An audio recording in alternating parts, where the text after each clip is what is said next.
Hello everyone, we are at day 5 of 75 hard. For the people who don't know, the goal of 75 hard in CAT is that हम 75 days के लिए रोज 99 percentile बनाएंगे. तो मैं इसके लिए 10 दिन के लिए I'm gonna post videos each and every day, CAT papers live solve करते हुए, and then I'm going to help out students in many other ways. You can join our Telegram group. वो Telegram group का link description में दिया हुआ है. और बाकी a lot of things I'll help you out here. कैसे ये questions को as a topper understand करके explain solve करना है in the CAT exam. चलो, so let's start with today's day 5.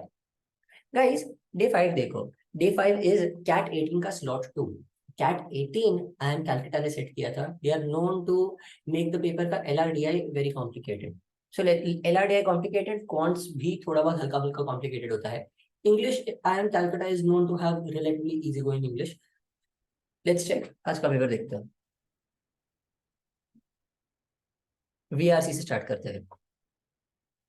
It was his taxpayers who had to shell out. His मतलब कौन, मुझे नहीं पता, इससे इंट्रोडक्शन नहीं होगा. Companies in many countries routinely engage in such activities. Such activities मतलब कौन सी activities, मुझे नहीं पता, तो वो भी इंट्रोडक्शन नहीं होगा. Deliberate and systematic liquidation of a company to avoid liabilities and restarting the business is called phoenixing. Phoenixing मतलब मैं खुद ऐसा बोलता हूँ that मेरे पास पैसा नहीं है, लोग बोलते हैं हाथ ऊपर कर दिए या फिर bankrupt हो गए. So this is explaining the concept of phoenixing. So that is a good introductory statement. So I can say that 3 is a good starting to the paragraph. American Minister and Services discovered American Minister for Revenue and Services discovered an audit of that phoenixing had cost the Australian economy between 2.6 billion and 2.9 billion and 5.9 billion, 5.1 billion last year. इतना ज्यादा Australian government को खर्चा हुआ because companies ये गलत चीजें करती है. तो ये मिनिस्टर की बात की है, तो मिनिस्टर के बाद ही हिज की बात होगी, तो 4 के बाद हिज की बात होगी. And companies in many countries routinely engage in such activities. Such activities मतलब ये लिक्विडेशन की जो बात चालू है. तो 3 के बाद 2 एंड 4 के बाद 1. So because 3 was the introductory sentence, इसलिए I can say the right order will be 3 2 4 1. Okay, I hope you guys understood. Easy था, डुएबल था, तुम्हें बस क्लूज फॉलो करने हैं, बाकी कुछ नहीं. They would rather do. They से बिगिनिंग नहीं होता है, इंट्रोडक्शन नहीं है. They would fund a million buzzwordy programs. They कौन नहीं पता. Like the dieter who would rather do anything to lose weight than actually eat less. The business elite would save the world through social impact investing and philanthrocapitalism. Social impact investing and philanthrocapitalism. Philanthrocapitalism मतलब मैं लोगों को बताता हूँ that मैं philanthropy कर रहा हूँ. मैं ऐसा करूँगा that मैं जो भी इन्वेस्टमेंट कर रहा हूँ, मैं जो भी कंपनी में मेरे काम कर रहा हूँ, उस काम से लोगों का भला होगा. बट फाइनली कैपिटलिज्म ही है, मैं उसमें पैसा कमाने का ही इंटेंट रखता हूँ. We can say for example how Jio came in think showing that अरे हम लोगों को इंटरनेट दे रहे हैं, विच इज ट्रू, लोगों का फायदा हुआ. फिलैंथ्रोपी वही होता है, लोगों का फायदा होता है, but the intent behind that is not philanthropy. The intent is capitalism. Okay, so this is something that all over world बहुत सारी companies करती है. Microsoft does this, Apple does this, used to do it at some point. There are many finance companies who also do this. Many steel companies do it, cement companies करती है, तो ये चलता रहता है. So 3 is a good introductory sentence. Doing the right thing and moving away from their win-win mentality would involve real sacrifice. Instead, it's easier to focus on their pet projects and initiatives. Okay? Pet projects और initiatives पे ध्यान देना ज्यादा easy है. Fine. तो चलो, तो option 3 is a good introductory sentence. Their win-win. ये कैसे करेंगे? ऑप्शन 3 के बाद option 2, they would fund a million of buzzwordy programs rather than fundamentally question the rules of their game or alter their own behavior to reduce the harm of existing distorting inefficiency and unfair rules. मतलब वो क्या बोल रहे हैं? Here what they are trying to say is that वो philanthropicapitalism वो सब कैसे करते हैं? How do they undertake philanthropicapitalism? वो लोग ऐसा कैसे दिखाते हैं that हम लोगों का फायदा कर रहे हैं, but finally अपना ही फायदा करवा के लेते हैं. So that is what they do with option 2. That is, वो लोग बड़े ऐसे वर्ड्स में इन्वेस्ट करेंगे जिसमें ऐसा लिखता है that हम लोगों का फायदा कर रहे हैं. बट वो एक्चुअली जो मुद्दे की बात है, इलॉन मस्क बोलेगा दैट मैं स्पेस रिसर्च में बहुत ज्यादा इन्वेस्ट कर रहा हूँ, बट एक्चुअली जब बात आती है पॉवर्टी कम करने की, तो वो पॉवर्टी के लिए कुछ नहीं करता, वो लोग रियल इश्यूज पे ध्यान नहीं देते. Okay, so that is what they are trying to say. Option 2 goes well with option 3. The right thing and moving on from win-win mentality would involve real sacrifice. It is easier to focus on pet projects. They would rather do virtuous side projects. Pet projects मतलब ही side projects. तो इधर end हो रहा है और उधर से ही ये start हो रहा है. So that is why 4 and 1 are in that order. तो इसका भी आंसर हो जाएगा 3, 2, 4, 1. That is the right way of putting this parajumble. Okay? Answer 3, 2, 4, 1. Let's go to this. I recommend तुम लोग ये पैराग्राफ पहले वीडियो पॉज करो and read this paragraph properly. Early optimism about sports deterrent effect, मतलब इसमें basically ये वाले paragraph में हमें क्या दिया है. आई hope you guys paused it and actually read it और खुद से भी ट्राई किया तुमने सॉल्व करने का. So what they have given here is that sports में select होना और उसका एक correlation है with overall social structure और social class indicators. बहुत सारे हैं जो sports में select होते हैं उन लोगों का. तो that the passage is trying to debunk that attitude or that thought process. तो देखते हैं that कौन से वाले में ये बोला गया है, कौन से वाला उसको summarize ज्यादा अच्छे से करता है. Sports participation is linked to maths and class culture variables such as education, income and social capital. Education के बारे में कहीं भी बात नहीं की है पूरे में, वहीं पे पूरा निकल गया. We can't add anything of our own in a summary. Contradicting the previous optimism, latter researchers have proved that there is no consistent relationship between sports participation and deviance. उन्होंने प्रूव नहीं किया है, ये उनका अंदाजा है. This is what they suggested. They are suggesting that. Okay, events suggested by a deterrence theory. It's a theory. उन्होंने prove नहीं किया है. प्रूव कर दिया तो वो थियरी नहीं रहता. Okay. Statistical and empirical weakness stand in the way of interfering any relationship between sports participation and deviation. Yes, statistical and empirical weakness मतलब क्या, अब तक वो थियरी है बट उसको प्रूव करने का कोई अब तक तरीका नहीं है. There is no way to actually prove it statistically or empirically. That is why it is still a theory and not a proof. Yeah. Inferring any relationship between sports participation and deviance. Okay, so option 3 अब तक तो मुझे सही लग रहा है. Option 4 जाते हैं. There is a direct relationship between sports participation and delinquency. Can't say. वही कुछ भी अब तक प्रूवन नहीं है. इसके बारे में ऑप्टिमिज्म है, ये माना जाता है, ये एक कॉमन बिलीफ है. पूरे पैराग्राफ में ऐसे ही बताया है. या फिर इसको प्रूव करने की ये थियरी है, कुछ प्रैक्टिकल, कुछ इन पेपर नहीं है, कुछ भी प्रूवन नहीं है. ओके, डायरेक्ट रिलेशनशिप नहीं पता. Option 3 is the right answer.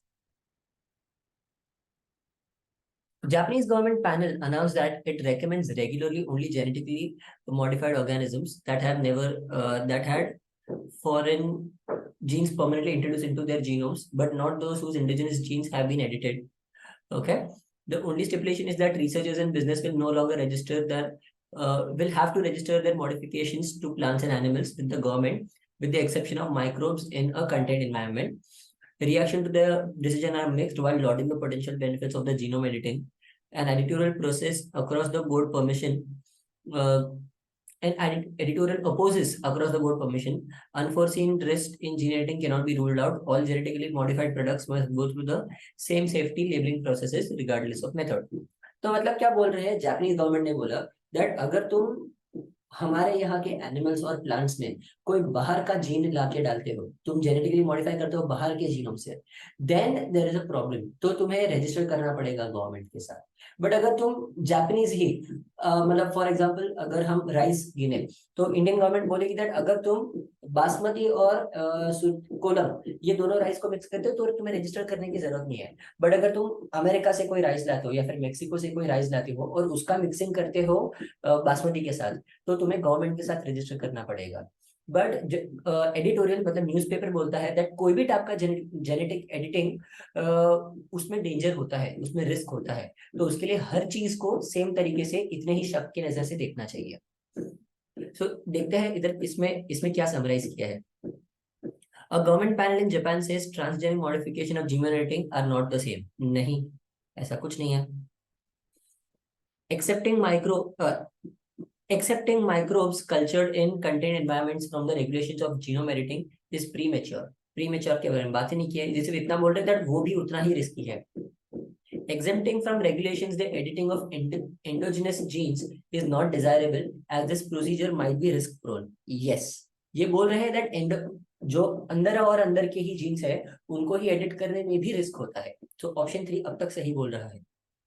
Creating categories with genetically modified products in terms of transgenic modification and genome editing advances science but defies laws.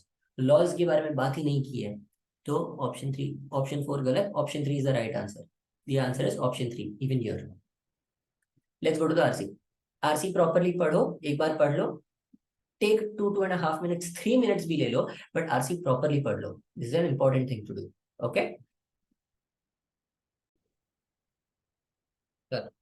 ये वाले में उन्होंने क्या बताया है that they are looking at, वो बोल रहे हैं दैट ये जो मेरिट बेस्ड एग्जाम्स होती है या फिर मेरिटोक्रेसी जो बोलते हैं दैट ओनली हम एक टेस्ट लेंगे, टेस्ट में टॉप स्कोरर्स को एडमिशन देंगे. जैसे अपना कैट है, कैट में IIM अहमदाबाद सिर्फ 99+ % वालों को ही उठाती है normally.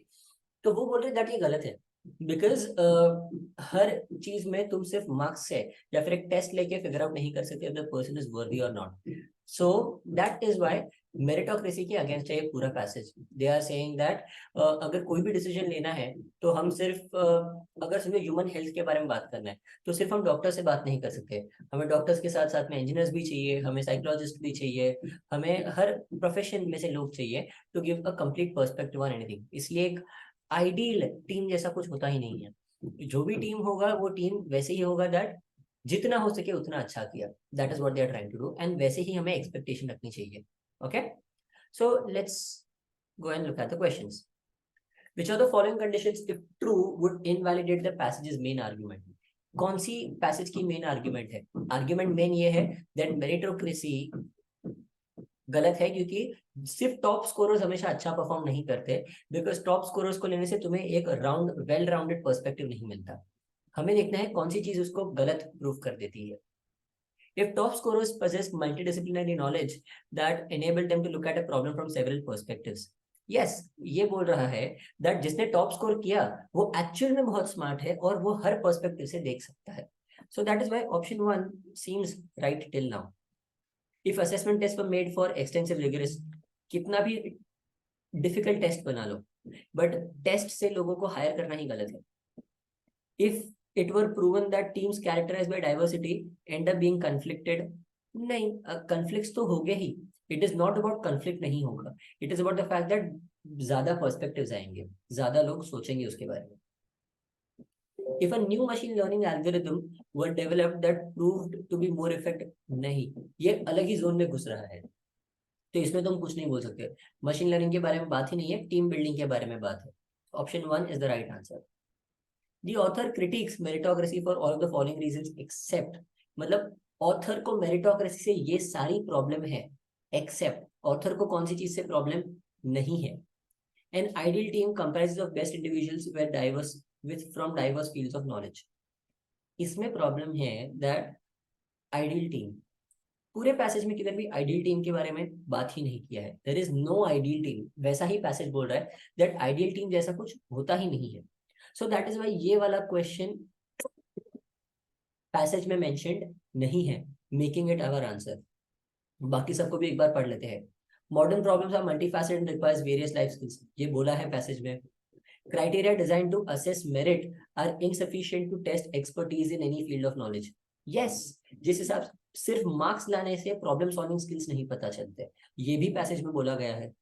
And diversity and context specificity are important for making major advances in any field. Yes, diversity and context specificity. मतलब फॉर एग्जाम्पल ये कॉन्टेक्स्ट में मैंने काम किया पर मैं दूसरे पर्सपेक्टिव से सोच सकता हूँ इसके बारे में. That is necessary. Answer 1, option 1 पूरे पैसेज में कहीं भी नहीं बोला है and that is why it is our answer. Which of the following conditions would weaken the efficacy of a random decision forest? Random decision forest में क्या होता है दैट लोग रैंडम पर्सपेक्टिव्स लाते हैं, रैंडम डिफिकल्टी लेवल के जो questions होते हैं और सबका एक कलेक्टिव आंसर गिना जाता है और क्योंकि सब अलग अलग पर्सपेक्टिव से आ रहे हैं और सबके लिए जो भी क्वेश्चन है वो रैंडम है, कुछ ट्रेनिंग नहीं दिया है उनको. If a large number of decision trees in the ensemble were trained on data derived from easy cases, मैंने क्या बोला है, ट्रेनिंग होना ही नहीं चाहिए। तो data derive from easy cases पे अगर ट्रेन किया है तो इजी, दो प्रॉब्लम्स, एक उनकी ट्रेनिंग सिर्फ इजी केसेस पे है, हार्ड केसेस पे नहीं है, और दूसरा वो लोग ऑलरेडी अपने दिमाग में इजी केसेस का ही पर्सपेक्टिव लेके चल रहे हैं, they are not even thinking hard cases, because उनका ट्रेनिंग ही वो है। सो पहला वाला उसको वीकन कर देगा, डिसीजन ट्री को वीकन कर देगा, डिसीजन फॉरेस्ट को वीकन कर देगा। If the types of decision trees in each ensemble were doubled, फर्क नहीं पड़ेगा क्योंकि रैंडम है तो रैंडम ही रहेगा। If the types of ensemble and decision trees in the forest were doubled, ये भी डबल कर दो तो भी फायदा नहीं है, क्योंकि डबल कितना भी कर दो रैंडमनेस तो रैंडमनेस ही रहेगा। A large number of decision trees in the ensemble were trained on data derived from easy and hard cases. Same चीज, प्रॉब्लम क्या ही पड़ता है, इजी एंड हार्ड दोनों में केसेस किया है, अगर दोनों में ट्रेनिंग है तो उनको सारे टाइप्स की ट्रेनिंग की आदत है, तो इससे एफिशिएंसी कम नहीं हो जाएगी, इससे एफिशिएंसी बढ़ेगी। Okay, so that is option 3 is wrong, क्योंकि वो उल्टा काम कर रहा है जो क्वेश्चन बोल रहा है उसका, it is strengthening the efficiency. So option 1 is the right answer. On the basis of passage, which of the following team is likely to be most effective in solving the problem of rising obesity levels? मैंने क्या बोला, कोई भी चीज solve करने के लिए सारे जन का काम जरूरी होता है, मतलब डॉक्टर भी चाहिए, इंजीनियर भी चाहिए, साइकोलॉजिस्ट चाहिए, सारे लोग चाहिए।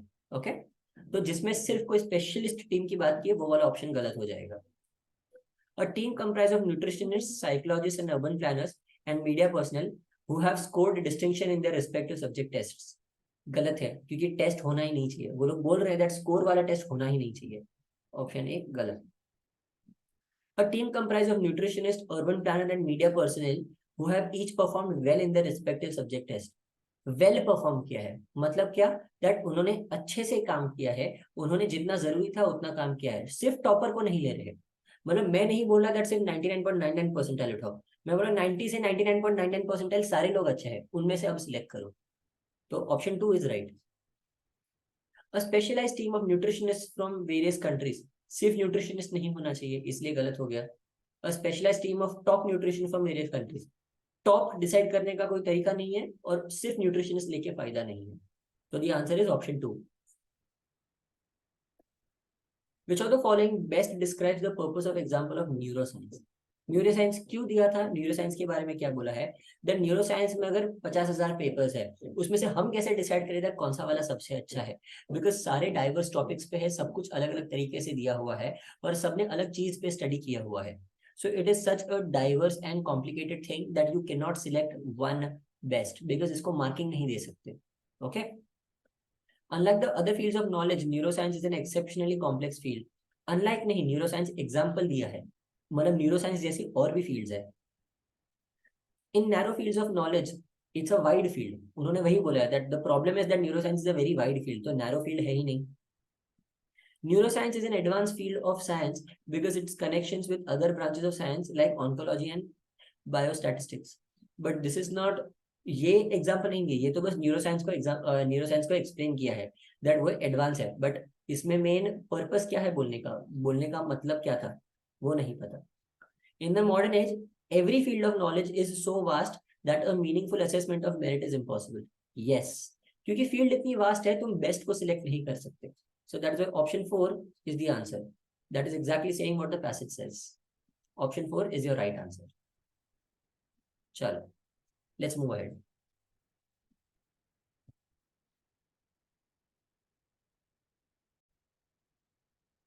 So guys, let's start with the second RC. The second RC में बेसिकली वो ये बात कर रहा है दैट स्नेल्स है, वो दो जगह पे सेम टाइप के स्नेल्स मिल रहे हैं पर वो दो जगह एक दूसरे से बहुत दूर है। तो ऐसा लगा पहले दैट शायद दोनों जगह पे क्लाइमेट सेम है तो एवोल्यूशन सेम हुआ, बट वैसा नहीं है। अगर सिर्फ एक कैरेक्टरिस्टिक सेम होता है तो ओवरऑल जीनोम सेम नहीं होता है, तो वो बता रहे हैं दैट उनमें एक्चुअली कोई डिफरेंस नहीं है। तो फाइनली ये कंक्लूजन पे आए दैट 9000 साल पहले जब वो स्नेल्स पायरेनीज में रहते थे, वहां से आदमी बोट्स लेके आइलैंड आए थे तो वो स्नेल्स उनके साथ आ गए। That is the overall conclusion that they have drawn. So let's go to the options and let's read. Questions पे जाते हैं और सॉल्व करते हैं। Which of the following, all of the following evidence supports the passage explanation of sea travel mode, sea travel, etc. मतलब passage में जो सी travel बोला है इनको इन ऑप्शंस में से कौन सा वाला सपोर्ट करता है option? Archaeological evidence of early sea trade between, नहीं, ये एक्सप्लेनेशन जो दिया है वो तो फायदा ही नहीं है। Explanation is not sea travel, explanation is that वो स्नेल्स सी ट्रैवल के साथ आए थे। Supports the passage explanation of sea travel. The oldest fossil evidence of white-lipped in Ireland dates back to 9,000 years ago, the time when humans colonized Ireland. ये भी सही है, that वो बता रहे हैं that जो सबसे पुराना एविडेंस है व्हाइट लिप ये वाले स्नेल का आइलैंड में, वो तब का ही है कि जब ह्यूमंस आइलैंड आए थे 9,000 साल पहले, तो वो दोनों सेम टाइम पे है, तो शायद that can be a proof. Second one might be the answer. Absence of genetic variation within the white-lipped glove whose genes were sampled, वो तो ऑलरेडी ऑप्शन में पैसेज में बताया हुआ है, तो ये कुछ और हेल्प एक्स्ट्रा नहीं कर रहा। The coincidental existence of similar traits might be because of convergent, नहीं, वो तो बोल रहे हैं that convergent evolution नहीं हुआ है, so that is why the option 2 is the right answer.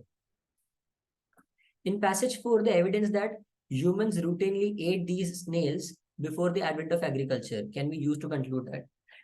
Paragraph 4 में बोल रहे हैं दैट ह्यूमंस खाने में ये स्नेल्स यूज करते थे, तो इसलिए 9,000 साल पहले जब वो आए तब वो स्नेल्स भी उनके साथ आए होंगे। सो दैट मीन्स दैट वो स्नेल्स वहां कैसे आए? ह्यूमंस ने उनको खुद लाया था खाने के लिए, इसीलिए वो स्नेल्स उनके साथ आए। तो वैसा ऑप्शन ढूंढते हैं। 9,000 years ago during the Stone Age, humans traveled from north of France to Ireland. France की कोई बात ही नहीं है, आउट ऑफ सिलेबस। ये स्नेल जो है, they may have advantageously traveled from Pyrenees to England on the floor of small coast-hugging skiffs that early seafarers used to travel. ये हो सकता है, but Pyrenees to England, this can be the one solution. But इसका humans के साथ कोई relation नहीं है, बिकॉज उन्होंने खाने की बात की है, they have talked about eating. The seafarers who used to travel might have carried the snails with them as edibles. Yes, मतलब लोगों ने खाने के लिए नाश्ते में वो स्नेल्स कैरी किए थे, इसीलिए वो स्नेल्स पायरनी से आयरलैंड आ गए। Which of the following makes the author eliminate convergent evolution as a probable explanation for why the snails have found in Ireland and Pyrenees? Convergent evolution मतलब दो जगह पे क्लाइमेट सेम है, तो वहां के स्नेल्स ने सेम कैरेक्टरिस्टिक खुद से किया, बट यहाँ पे कन्वर्जेंट एवोल्यूशन को डिस्प्रूव किया है। Sorry, the absence of genetic similarities, नहीं, जेनेटिक सिमिलैरिटीज है, इसीलिए। The distinctive lineage of white lip, distinctive lineage नहीं है, दैट इज वाई, ये गलत है। The absence of genetic variation, yes, absence of genetic variation मतलब जेनेटिक वेरिएशन ही नहीं है, मतलब दोनों सेम प्रजाति के सेल्स है जो यहाँ भी मिले और वहां भी मिले। Option 3 is the right answer. The coincidental evolution, coincidental evolution मतलब ही ये कन्वर्जेंट एवोल्यूशन, कोइंसिडेंटल नहीं है, उसके पीछे एक रीजनिंग दिया है, एंड वो है कि वो सी से ट्रैवल किए थे। So option 3 is the right one. The passage outlines several hypotheses and evidence related to white-lipped grove snails to arrive at the most convincing explanation for, कौन सी चीज को एक्सप्लेन करने की ट्राई कर रहे हैं दैट ये वाले जो स्नेल्स है वो पायरेनीज से सीधा आयरलैंड में कैसे मिले। Okay, how the white-lipped variety of snails independently evolved, independently evolve नहीं हुआ है। How the white-lipped variety might have migrated from Pyrenees to England, okay, इसके बारे में हो सकता है, बट इसके लिए ये पैसेज का मेन मुद्दा ये नहीं था। द मुद्दा वाज दैट उन्होंने ट्रैवल किया नहीं, वो दोनों सेम, ये दोनों जगह पे सेम स्नेल्स कैसे मिल रहे हैं। Why the snails are found only in island and Pyrenees, yes, ये हो सकता है। Why the snails were wiped out everywhere except, wipe out तो हुआ ही नहीं है, ऐसा कोई एविडेंस ही नहीं है दैट वाइप आउट हुआ है। The answer is option 3, that is the solution. चलो, now we have to move to the LR वाला पार्ट। ये वाला एलआर का सम काफी कॉम्प्लिकेटेड है, सो थोड़ा ध्यान रखो, ध्यान से समझना पड़ेगा। Just go through it, read it once. चल, लेट्स स्टार्ट। ये वाले सब में हमें क्या दिया है दैट ये पूरा मैट्रिक्स उन्होंने जो टेबल बनाया है, टेबल नहीं, जो ग्राफ बनाया है, ये ग्राफ में अलग अलग डब्बे मतलब अलग अलग प्रोडक्ट्स है, और ये प्रोडक्ट्स में क्या बताया है दैट ये प्रोडक्ट्स तीन कैटेगरीज के हैं, A B and C, Alpha Bravo Charlie. और ये जो पूरा इन्होंने मैट्रिक्स है, वो मैट्रिक्स को इन्होंने 4 टुकड़ों में बांटा है, that is promising, blockbuster, doubtful and hopeful, मतलब सॉरी नो होप, होपफुल क्या, नो होप। इसमें जिसमें प्रॉमिसिंग 10 और 10 से ज्यादा है, मतलब ये भी 10 के ऊपर और ये भी 10 के ऊपर, तो वो है प्रॉमिसिंग, मतलब ये जो राइट वाला एरिया है ऊपर वाला, वो प्रॉमिसिंग है। ब्लॉकबस्टर इज उनका प्रोडक्ट प्रोडक्ट पॉपुलैरिटी 10 से ज्यादा है, बट मार्केट पोटेंशियल 10 से कम है, मतलब ये वाला कैटेगरी, दिस इज ब्लॉकबस्टर। वैसे ही ये वाला है डाउटफुल एंड ये वाला है नो होप। तो इसको मैं विजुअली डिवाइड करता हूँ, ये देखो, विजुअली मैंने इसको डिवाइड कर लिया, दैट ये वाले जो भी है प्रोडक्ट्स, मुझे नहीं पता दैट ये जो प्लेन दिए है वो ए है, बी है या सी है, I don't know what they are, so I will have to see. But जो कलर दिए हुए हैं उनका मुझे पता है एबीसी क्या है। Now let's go and look at the facts that are given, उन्होंने एडिशनल इंफॉर्मेशन दिया है। Let's look at the additional information. What does the additional information say? वो एडिशनल इंफॉर्मेशन में वो बोलने की ट्राई कर रहे हैं that alpha and Bravo had the same number of products in blockbuster category. Alpha और ब्रावो का ब्लॉकबस्टर में सेम था। अल्फा इज ये क्रॉस वाला, दैट इज ये और ये अल्फा है, तो और अल्फा और ब्रावो का सेम नंबर है, तो इन दोनों में से अल्फा और ब्रावो का सेम नंबर है। अगर मैं एक अल्फा ले लूं, मतलब एक अल्फा ले लूं और इधर ब्रावो ले लूं, तो नहीं, अल्फा 3 हो जाएंगे, ब्रावो 2 हो जाएंगे। The only way that I can divide is, अगर मैं इसको एक ब्रावो ले लूं और इसको सी ले लूं, सॉरी इन दोनों में से किसी को भी एक ब्रावो और एक सी ले लूं, क्योंकि मुझे नहीं पता बड़ा कौन सा है छोटा कौन सा है। ओके, सो इधर आ जाएगा एक ब्रावो और एक चार्ली। सो ये पूरे बीबी में ब्लॉकबस्टर में आ जाएगा ए बी और सी का नंबर, हमारे पास 2 एज है, 2 बीज है और 3 सी है। ओके, बाद में Charlie had more products than Bravo but fewer products than Alpha in the no hope category. No hope category में चार्ली के ब्रावो से कम थे, अच्छा सॉरी ब्रावो से ज्यादा थे बट अल्फा से कम थे। इधर कितने हैं? 6, तो 6 को हम ऐसे ही डिवाइड कर सकते हैं 3 to 1 में, दैट इसके ब्रावो से ज्यादा है तो ब्रावो का 1 हो जाएगा, अल्फा से कम है तो अल्फा के 3 हो जाएंगे और चार्ली के 2 हो जाएंगे। तो इनमें से चार्ली के 2 है, तो इनमें से कोई तो 2 चार्ली के होंगे और एक अल्फा का हो जाएगा, that is how this will B. Each company had equal products in promising category, तो एबीसी 1 हो जाएगा, 1 1 एंड 1। एंड यहाँ डाउटफुल में Charlie did not have any product in the doubtful category, Charlie का डाउटफुल में एक भी नहीं है प्रोडक्ट, तो चार्ली इज 0। एंड ए और बी का देखते हैं। While alpha had 1 more than Bravo in this category, alpha का एक ज्यादा था, 1 2 3 4 5 6 7, 7 में से 4 अल्फा हो जाएंगे, 3 ब्रावो हो जाएंगे, वैसा बताया है। अब मुझे नहीं पता दैट कौन सा वाला बॉक्स कौन सा है, उसके लिए मुझे रेवेन्यू देखना पड़ेगा, दैट इज ऑप्शन 5 6, जो पॉइंट्स 5 6 7 8, पॉइंट्स 5 6 7 8 में क्या बताया है दैट कौन सा डब्बा किसका होगा, एंड वो कैसे डिसाइड करेंगे? रेवेन्यू के बेसिस पे। अगर मैं ये वाले को मैं प्रॉपरली यहाँ मैंने टेबल बना के यहाँ उसमें भर दिया है दैट कौन से नंबर के कितने होंगे। अब हम जाएंगे रेवेन्यू पे टू डिसाइड दैट कौन सा डब्बा ए का, कौन सा डब्बा बी का, कौन सा डब्बा सी का होगा।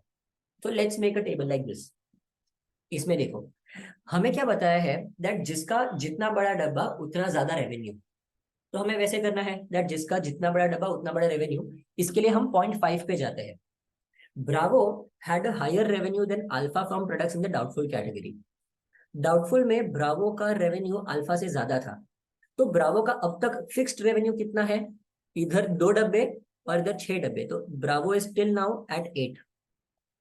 अल्फा का कितना है? 1 and 4, तो 5 हो जाएगा। ब्रावो का अल्फा से ज्यादा है, ब्रावो को इसमें से और कितने चाहिए? इसमें से एक डब्बा एक्स्ट्रा चाहिए और ब्रावो ज्यादा होना चाहिए। तो I the only way that I can do it is, अगर मैं इसको 9 वाला डब्बा दे दूं +9, तो आ जाएगा 17, और अल्फा का हो जाएगा 6 + 1 7 +7 गिव्स यू 12।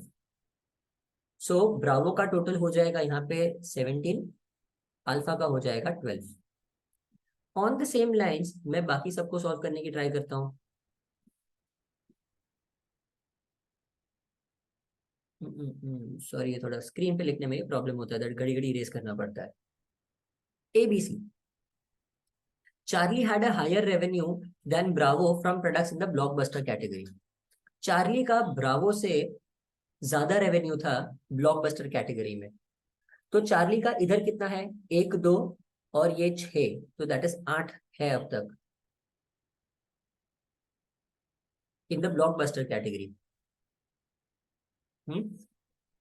अल्फा का कितना है, अल्फा के इनमें से कोई तो 2 है, तो हमें ब्रावो का देखना पड़ेगा। ब्रावो का ऑलरेडी कितना हो चुका है, 6 हो चुका है, एंड अल्फा का 6 7 8 9 हो चुका है। Charlie had a higher revenue than Bravo.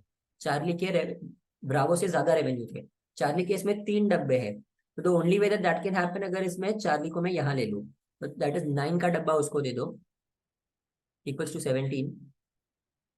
और ये 4 का, बिकॉज अगर मैं चार्ली को 4 का डब्बा दे दूं तो 8 + 4 12 हो जाएगा, और ये ब्रावो का हो जाएगा 6 + 9 15, वो नहीं हो सकता। सो दैट इज वाई मैं इसको 4 का डब्बा दूंगा, दैट विल बिकम 10, और यहाँ आ जाएगा 9। ए का तो जितने डब्बे दिए है उतने ही है, ए में और कोई नहीं है। Okay, so this is in blockbuster. I will write A का 9 रेवेन्यू, बी का 10 एंड सी का 17।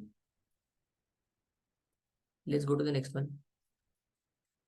Next point is Bravo and Charlie have the same revenue from all products in the No Hope category. अच्छा, no hope में Bravo और Charlie का same है, Bravo and Charlie का same. तो अगर ब्रावो एंड चार्ली का रेवेन्यू सेम है, तो हमें इनकी देखने पड़ेंगे दैट टोटल डब्बे ब्रावो के डबल डब्बे होने चाहिए सी से। तो लेट्स चेक, ए के बी का अब तक कितना है, बी का अब तक है 4 boxes. B has 4 boxes till now.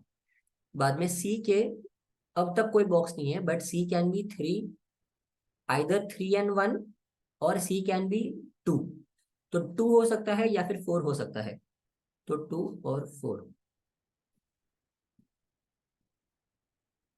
अगर सी को बी जितना ही रहना है तो C has to be 4। So that is ये वाला सी हो जाएगा, ये वाला भी सी हो जाएगा, इन दोनों में से कोई एक सी और एक ए हो जाएगा। So A will be at 4 5 6 7, A का आ जाएगा 7 7 4 4 will be there revenue. And Alpha and Charlie have the same total revenue considering all products.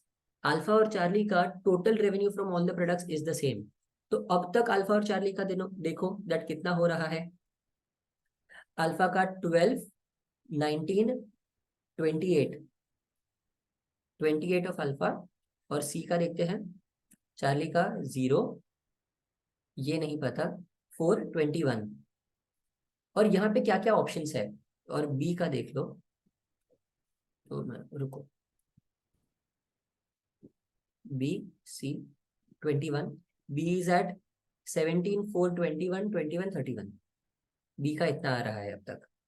चल 4 17 12 19 20, परफेक्ट। इसमें ऑप्शंस क्या है, 2 9 एंड 3, 2 और 3 और 9, 2 और 3 और 9, 2 और 3 और 9। सो दैट इज, या ए और सी का रेवेन्यू टोटल सेम आने वाला है। This can only happen if दोनों का 30 हो जाता है, विच इज इफ यहाँ पे 2 होगा, यहाँ पे 9 होगा, तो बचा हुआ 3 इसे दे देंगे। So your it will be 3, your it will be 2 and your it will be 9। ये आ गया तुम्हें अपना revenue. I hope you guys have understood this, that हमें सारे डब्बों का आंसर मिल गया, दैट कौन सा डब्बा किसको बिलोंग करता है। 3 9 15 7 4 3 2 3 9 9 10 17, बराबर है। सो ये मैंने यहाँ पे प्रॉपरली लिख दिया है। Let's go to the questions. Considering all companies, which product category had highest revenue. Highest revenue कौन सी प्रोडक्ट कैटेगरी का है, इसका है 29, इसका है 27 + 9, ब्लॉकबस्टर का हाईएस्ट रेवेन्यू है। So answer option D, blockbuster. Which of the following is the correct sequence of product Bravo had in no hope doubtful promising blockbuster. No hope doubtful promising blockbuster, और इसमें Bravo का, so that is 1 3 1 and 2। Answer is 1 3 1 2, option B. Which of the following statements is not correct, कौन सी चीज गलत है। Bravo's revenue from Blockbuster was greater than Alpha's revenue from Doubtful. Bravo from Blockbuster greater than Alpha from Doubtful. नहीं, Bravo का Blockbuster 10 है, Alpha का Doubtful is 12. वही कंपेयर करने बोला है. Yes. So greater नहीं, smaller था. So option 1 is the wrong one. और लास्ट वाला, if the smallest box on the grid is equivalent to 1 crore, what is the total revenue of Bravo in rupees crores? Bravo का total गिन लो, that is 17. बाद में total revenue 17 plus 4 21 21 31 31 34. So 34 crores होना चाहिए. Answer option D 34 crores. That is your answer. Okay, I hope you guys understood it properly. आर थोड़ा काफी complicated LR का सेट है, तो इसे थोड़ा ध्यान रख के अगर कैट में उठाया तो ही अच्छा रहेगा. So decide carefully that if you want to pick this kind of a LR up or not. चलो, let's start with DI. There are only 4 brands of entry-level smartphones called ABCD in a country. Details about their market share, unit selling price, मतलब selling price, profitability for 2016 are given in the table. ये 2016 का है. In 2017, volume of entire smartphone market grew by 40% compared to 2016. बाद में CXQI offered 40% discount on selling price. तो हम 17 का गिन लेते हैं.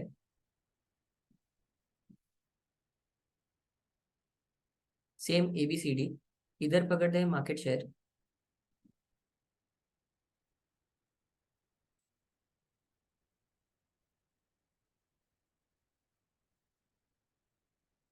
Market share, selling price, profitability.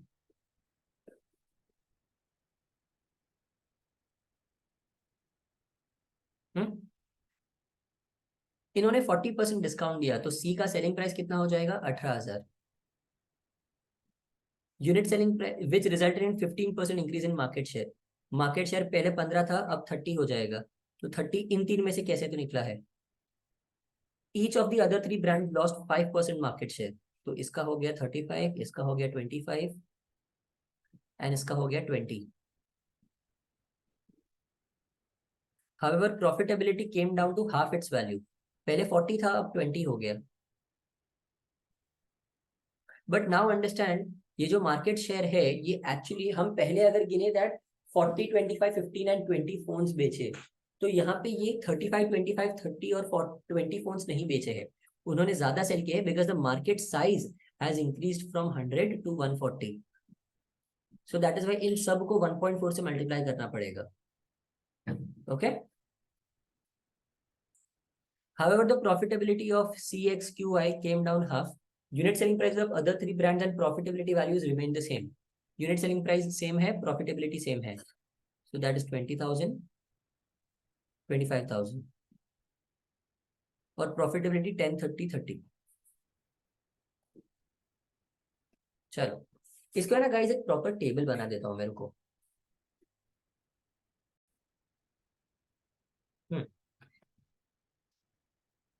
Okay, तो चलिए इस टेबल को भरते हैं धीरे धीरे. तो जैसे मैंने पहले भरा था,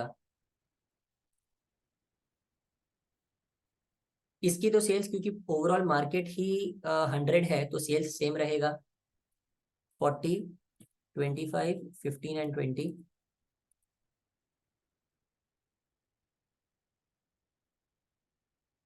एक मिनट, इसका सिर्फ फॉर्मेट पेंटर सब में घुमा देता हूँ.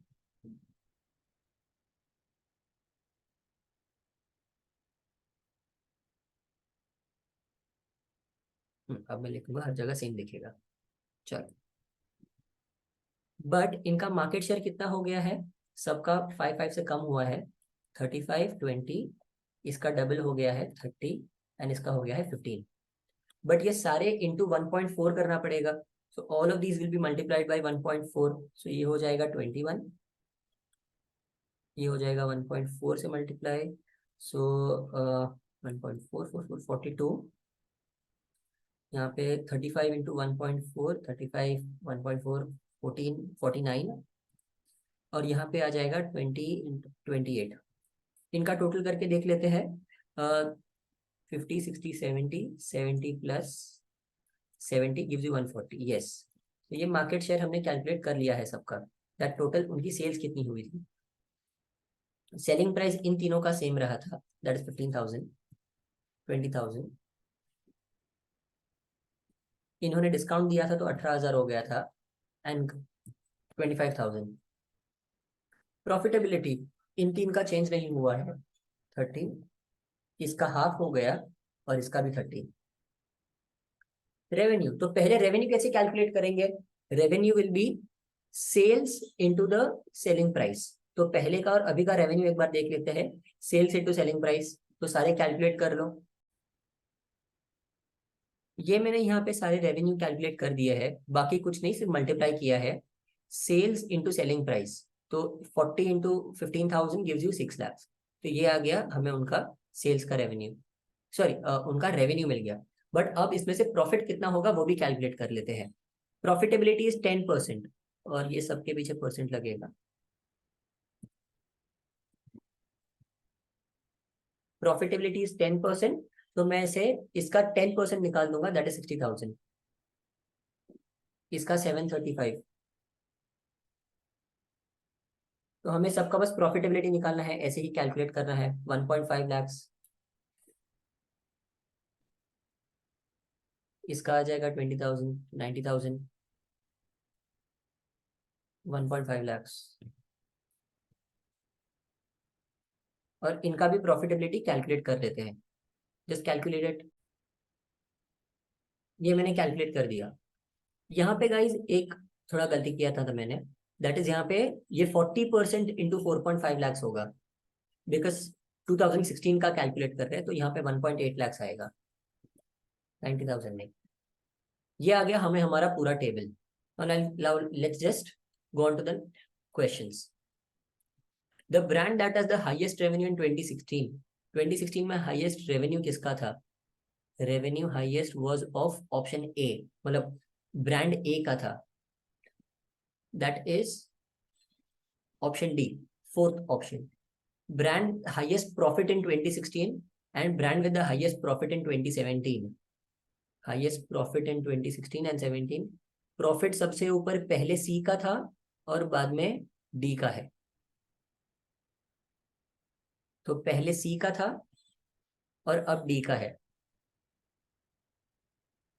The complete list of brands whose profits went up in 16 to 17। So किसका किसका प्रॉफिट ऊपर गया? ए का गया, बी का गया, डी का गया। तो जिसने डिस्काउंट दिया उसका प्रॉफिट ऊपर नहीं गया, बाकी तीनों का गया, A B and D. So that is option 4। So guys, this is how you solve the DI. The DI was very calculative, but समझने के लिए काफी इजी था, पर कैलकुलेशन बहुत ज्यादा था। तो I recommend that you guys calculation, जो मैं रोज स्पीड मैथ्स के लिए कैलकुलेशन का शीट डालता हूँ, अगर तुम वो कर लोगे तो तुम्हारा कैलकुलेशन आराम से क्लियर हो जाएगा। ठीक है, चलो चलो कौन चालू करते हैं। यहाँ पे क्या दिया हुआ है? Gopal borrows x rupees from Ankit at 8% annual interest. He then adds y of his own money and lends to Ishan at 10% annual interest. At the end of the year, after returning Ankit's dues, the net interest retained by Gopal is the same as accrued to Ankit. On the other hand, had Gopal lent rupees 8, rupees x plus 2y to Ishan at 10%, then the net interest retained by them would have increased by rupees 150. इसका मतलब क्या? यहाँ पे देखो, सबसे पहली बात ये वाला देखो, सिर्फ इसको और इसको कंपेयर करो। यहाँ पे x प्लस वाई पे 10% मिल रहा है और यहाँ x प्लस 2y पे 10% मिल रहा है, तो 150 रुपए का फर्क है। दैट मीन्स y का 10% विल बी रुपीज 150। उसके बाद तो y का वैल्यू कितना हो जाएगा? y will be 1500 rupees. अब ये देखो, यहाँ पे क्या बोला है, दैट अंकित को 8% इंटरेस्ट मिलता है। So 8% of x is equal to, ये गोपाल को जितना इंटरेस्ट मिलता है, गोपाल को कितना इंटरेस्ट पहले बचता है उसके हाथ में? उसके हाथ में पहले ये जो अंकित के x रुपीज पे जो 10% बचता है, वो उसमें से 8% तो वो वापस दे देता है, तो उसको 2% ऑफ x मिलता है प्लस 10% ऑफ y मिलता है, राइट? बिकॉज उसको पहले ओवरऑल 10 में से 10% ऑफ x प्लस वाई मिल रहा था, बट उसने 8% ऑफ x दे दिया किसी को, and that is equal to the remaining amount. So that is why according to this we will take, हमें y का वैल्यू मिल, y और x को कंपेयर करना पड़ेगा. y का वैल्यू तो मुझे पता है 1500, तो 6x इक्वल्स टू 10y. तो x equals to 10, 1500 divide by 6, 2500. x का वैल्यू 2500 आ गया. If everything is compounded annually, find the value of x plus y. X plus y rupees 1500, rupees 4000. इसमें कंपाउंडेड एनुअली है तो क्यों फर्क नहीं पड़ा? बिकॉज ये सब कुछ एक ही साल में हो रहा है. अगर 2 या 3 साल में होता तो ज्यादा टफ हो जाता. एक साल में compound interest simple interest same ही होता है. तो that is your answer. Answer is 4000 rupees. On a long stretch of east-west road, A and B are 2 points such that B is 350 kilometers west of A. ये B और ये A. One car starts from A and B at the other from B at the same time. They move towards each other and they meet each other after 1 hour. ये 350 kilometers है. उनका combined speed, relative speed will be 350 kilometers per hour. Because इनको पूरे को लगने करने के लिए 1 घंटा लगता है. 350 kilometers divided by 1 hour. So kilometers per hour के हिसाब से 350 kilometers per hour का स्पीड उनका combined speed हो गया. If they move, then they meet after 1 hour. If they move towards east, they meet in 7 hours.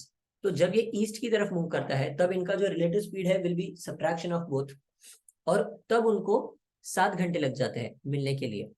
तो 7 घंटे, अगर इसे 1 घंटा लगता है साथ में एट 350, लाइक 350 किलोमीटर करने के लिए उसको 1 घंटा लगता है. So collectively when they go on this side उनको 7 घंटे बाद मिलना होगा. This will only happen if we divide 350 by 7, giving us 50 kilometre per hour का स्पीड. मतलब वो लोग राइट वाली साइड भी उतने ही डिस्टेंस पे मिलेंगे, और तब उनका जो स्पीड होगा that will be 50 kilometre per our difference between their speed, क्योंकि वो रिलेटिव स्पीड होगा, तो ही उनको 7 घंटे लगेंगे. So 50 kilometre per hour is the relative speed for them, which is the difference of two speeds. A 20% ethanol solution is mixed with another ethanol solution, say S of unknown concentration, in the proportion 1/3 by volume. This mixture is then mixed with equal volume of 20% ethanol solution. If resultant mixture is a 31.25 ethanol solution, then the unknown concentration of S is. सबसे पहली बात समझो हम इसे 1 और 3 litre पकड़ते हैं. तो इसने ये जो ओवरऑल मिक्सचर था वो कितनी क्वांटिटी के 20% से मिक्स किया? वो मिक्स किया 20% के इक्वल क्वांटिटी से. तो ये टोटल 4 लीटर है. समझो यहाँ पे क्लू दिया है, पहले भी 20% था, बाद में एडिशन भी 20% का ही हुआ. So that is why 4 litre बाद में ऐड किया और 1 लीटर पहले से था, तो 5 लीटर हो गया 20% एथेनॉल सोल्यूशन. और बाकी का 3% मुझे नहीं पता, एक्स परसेंट है, एंड फाइनल क्वांटिटी उनकी 31.25% हो जाती है. इफ यू यूज एलिगेशंस में नॉर्मली क्रैकरविटर स्टूडेंट्स को ना बोल दो, एलिगेशंस ना यूज करें. I have another method which is called line method, जो क्रैकरविटर में मैं सिखाता हूँ. तो that is something that teach क्रैकरविटर students a lot of time. वो एक मेथड हम 13 चैप्टर्स में अप्लाई कर सकते हैं. 13 chapters, same method, that is line method.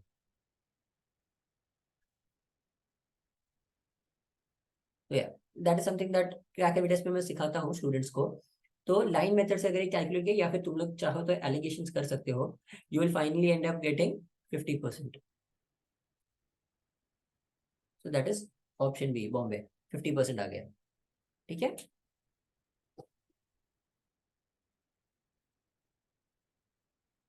A tank is emptied every day at a fixed time point. Immediately thereafter, a pump A or pump B or both start working until the tank is full. On Monday, A alone completed filling the tank at 8 p.m.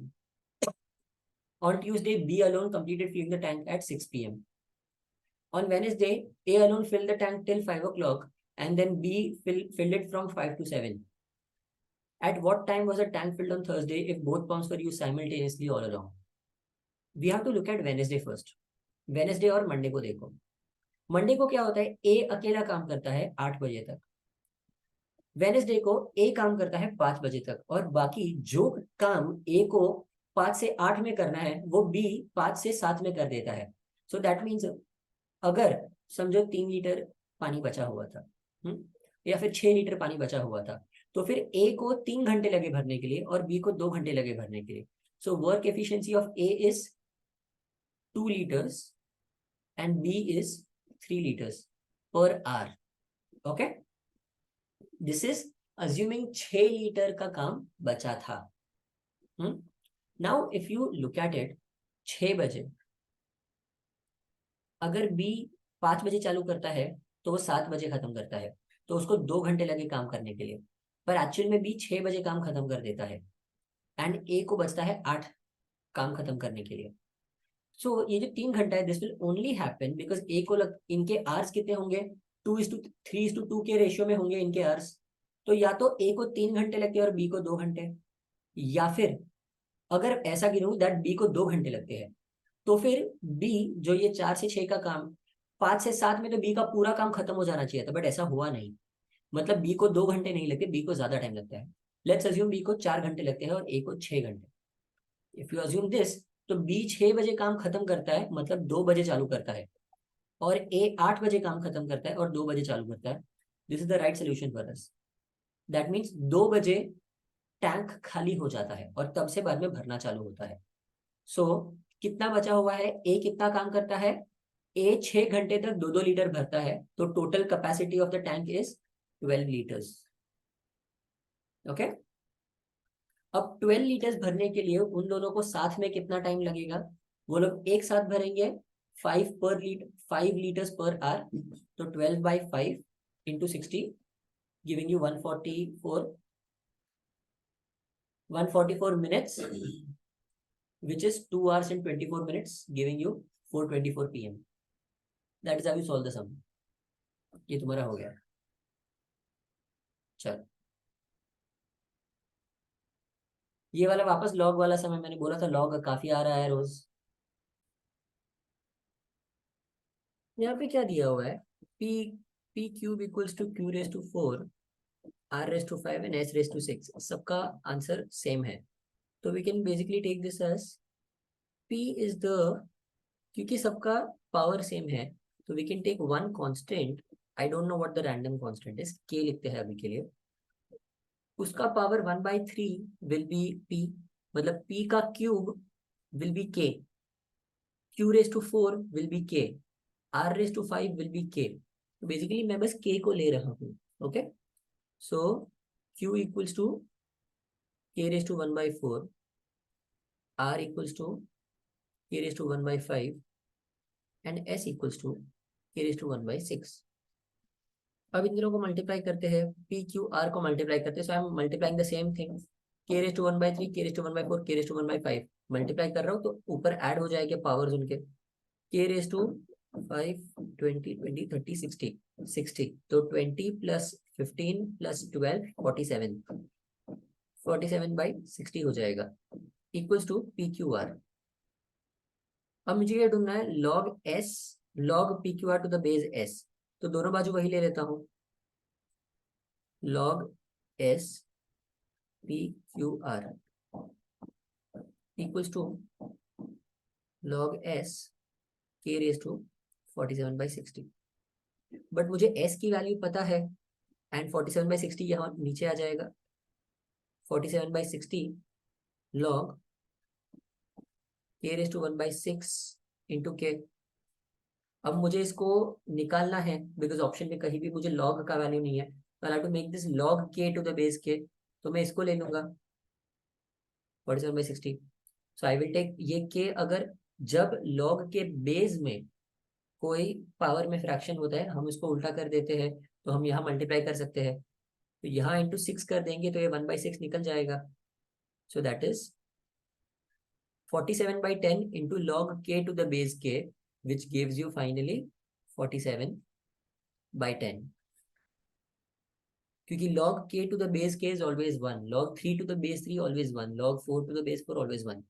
Any number to the same base, उसका log will always be 1. Okay. Now, if a and b are integers such that 2x square minus ax plus 2 is greater than 0.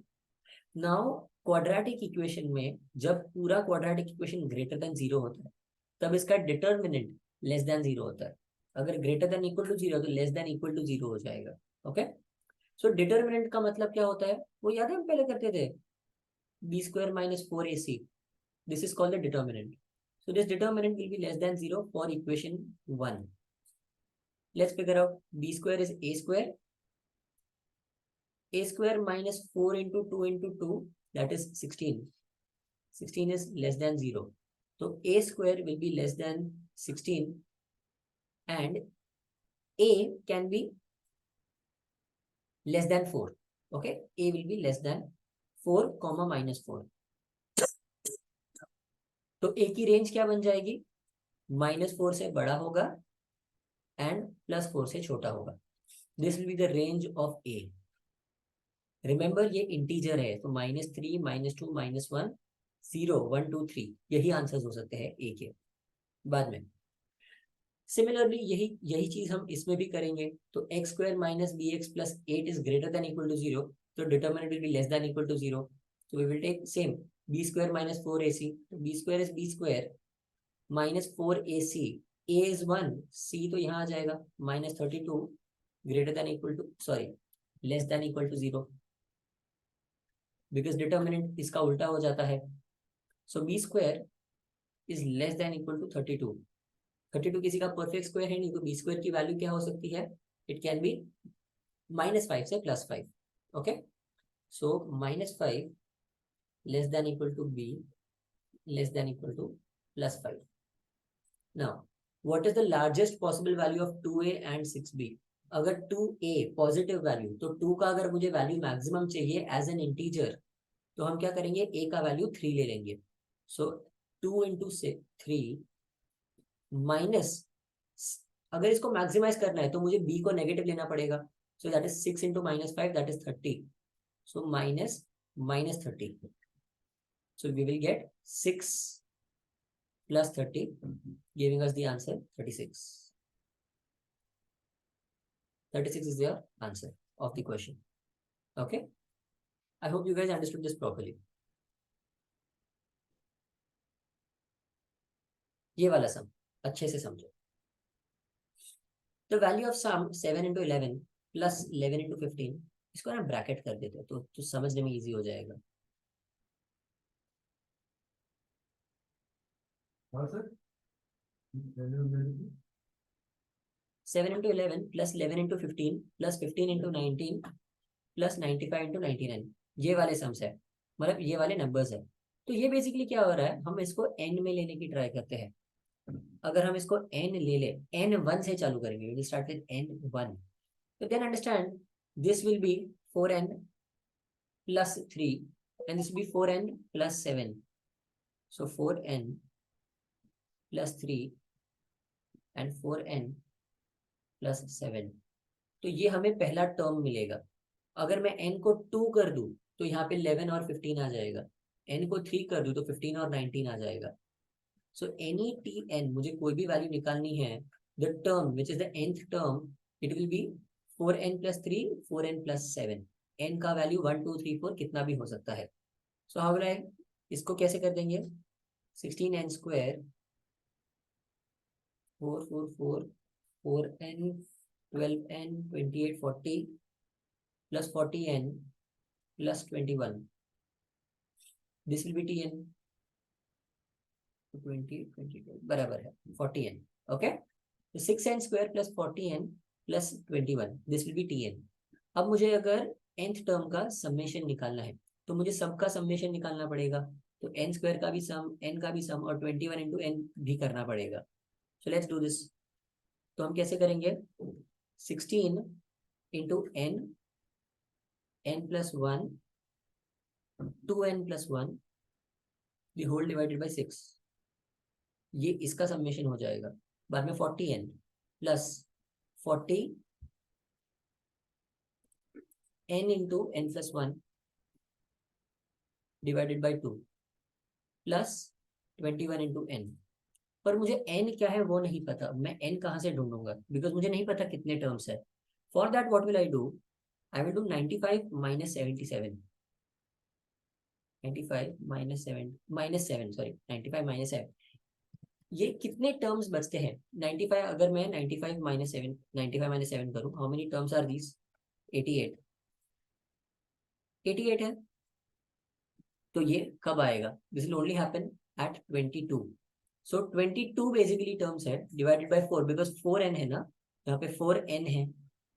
So that is by 4n की वजह से मैं 4 से divide करूंगा तो I get 22। But 22 is 7 से लेके 95 तक कितने टर्म्स है, 7 इज ऑल्सो वन टर्म ना, so that is why we will take this as 23 plus 1 23। So n will be 23. So let's multiply 16 into 23 into 24 into 47 divided by 6, ये हो गया 4 plus 40 into 23 into 24 divided by 2, तो ये हो जाएगा 20 plus 21 into 23, ये आ गया।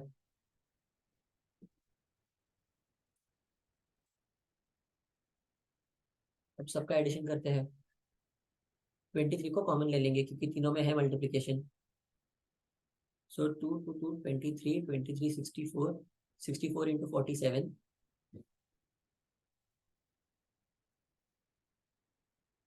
8 2 2 16 3 0 6 3008 3008 into 23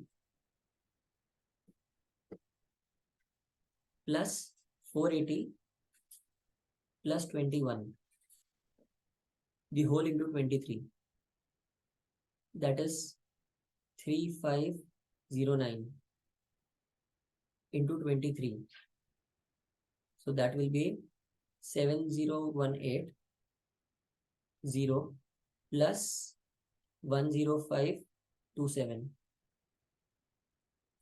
this will be 80707, that is your answer 80707। ऐसा कोई ऑप्शन है? यस, ऑप्शन 1 दिया हुआ है वैसा 80707, that is your solution. I hope you guys understood, थोड़ा कैलकुलेटिव ज्यादा था पर बाकी अरिथमेटिक प्रोग्रेशन का ही रूल लगा था।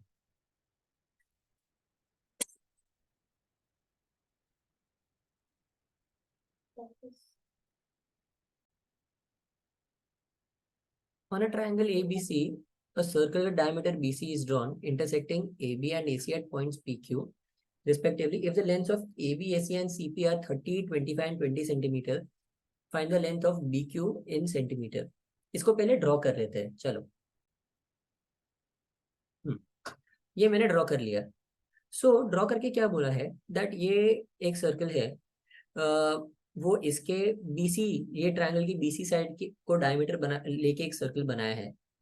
ए बी सी में ए बी को पी क्यू पे इंटरसेक्ट करता है सर्कल और क्यू पे इंटरसेक्ट करता है ऑन ए सी। हमें इन तीन का लेंथ दिया है A B, A C and P C का। नाउ गाइस टू थिंग्स, एक ये डायमीटर है तो बाय डिफॉल्ट बीपीसी एक 90 डिग्री ट्रायंगल हो जाएगा। So I have to find out what is BQ का length, length of BQ. Area of triangle क्या होता है, half into base into height. तो अब मैं कोई भी बेस लूं और कोई भी हाइट लूं चल जाता है, मतलब कोई भी बेस और उसको करस्पॉन्डिंग हाइट लूं तो चल जाता है, बट एरिया तो सेम ही रहेगा। तो half into 30 into 20 will be equal to half into B Q into 25। तो अब मुझे बस कैंसिल करना है, 6 and 4, that is BQ equals to 24।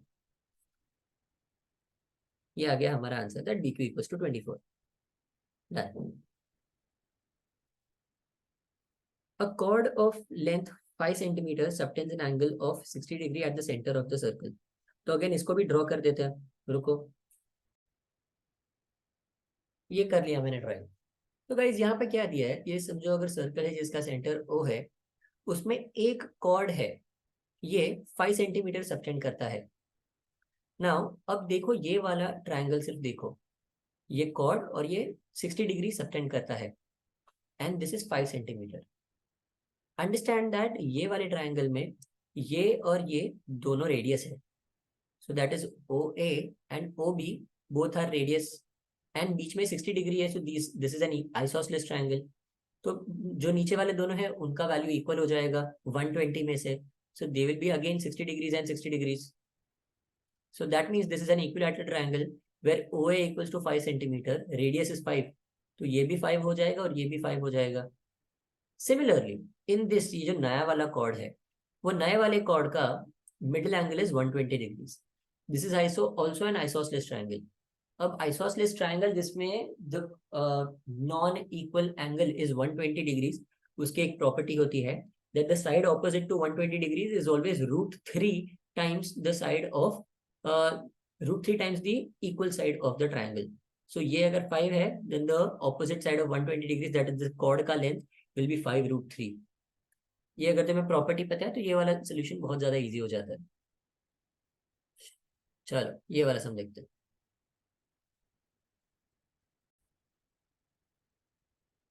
The smallest integer such that n, अरे रे, ये इधर थोड़ा सुपरस्क्रिप्ट करना पड़ेगा इसको, वो रह गया था शायद। हम्म So n cube minus 11n square plus 32n minus 28 equals to greater than 0. ये ऐसा दिया हुआ है that ये पूरी चीज greater than 0 है। So let's see. I will basically have to split this. इसको split करने के लिए मैं अगर n minus 2 को यहाँ निकालूं, because यहाँ 28 है, n minus 2, then I will get n square minus 14 minus 28, नहीं ये ग्रेटर देन 28 आ जाएगा। हम 28 को वहां शिफ्ट कर देंगे और यहाँ से इतना रखेंगे, तो we will only keep this much on this side और ये वाला पूरा स्प्लिट कर देंगे। लेट्स सी द स्प्लिट कैसे होगा। n minus 2 n square minus 7,